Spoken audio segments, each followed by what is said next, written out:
আসসালামু আলাইকুম দর্শক বন্ধু, আমি জিয়াউর রহমান। আপনারা দেখছেন আসাম এগ্রো ইউটিউব চ্যানেল। দর্শক বন্ধু, আমি হাঁস পালন শুরু করলাম, মানে কালকে স্টার্ট করছি। আজকে সেকেন্ড ডেজ হাঁসের বাচ্চাগুলা কালকে ফার্মে উঠেছি। তো এখন আমি বাইরে বোর্ডিং করছি, মানে রোদ্রে বোর্ডিং দিছি। তো কিছুগুলা হাঁস এরকম হয়েছে যে মানে চোখগুলা কানা কানা হয়েছে, মানে গোলা গোলা সাইজ হয়েছে এরকম এরকম কয়েকটা হাঁসের।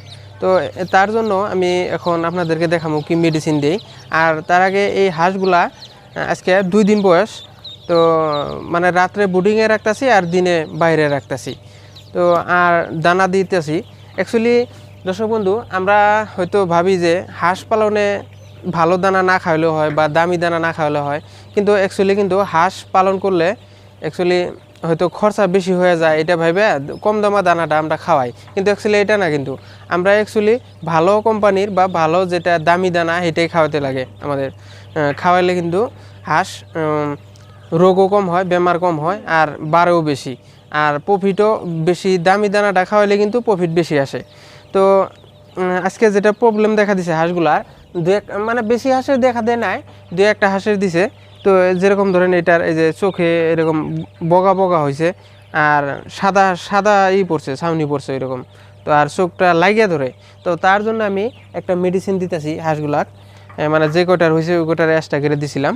এটা হলো ডোয়াপ্রিম, মানে আমাদের এখানে পাওয়া যায় আসামে। এটা ডোয়াপ্রিম, যেটা অ্যান্টিবায়োটিক আছে, এই অ্যান্টিবায়োটিকটা দিতেছি। বা যে কোনো কোম্পানির একটা অ্যান্টিবায়োটিক দিলে হয়ে যাব।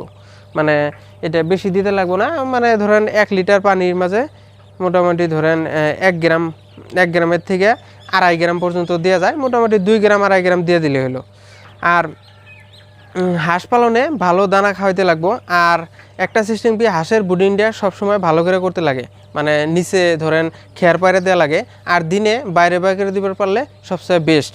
তো দর্শক বন্ধু, আপনাদেরকে আমার এই হাঁস পালনের A to Z মানে আপডেট দিয়ে থাকবো। তো আপনারা হয়তো আপডেট পাইয়ে থাকবেন, ডেলি না পাইলেও 2-1 দিন পরে পরে এই হাঁসগুলার আপডেট দিয়ে থাকবো। আসলে কীভাবে পালন করতেছি, কী দানা খাওয়াইতেছি, আর কীরকম লাভ হলো, সব বিষয়ে আপনাদের সাথে শেয়ার করব। তো ধন্যবাদ দর্শক বন্ধু, আজকের ভিডিও এখানেতে সমাপ্ত করলাম।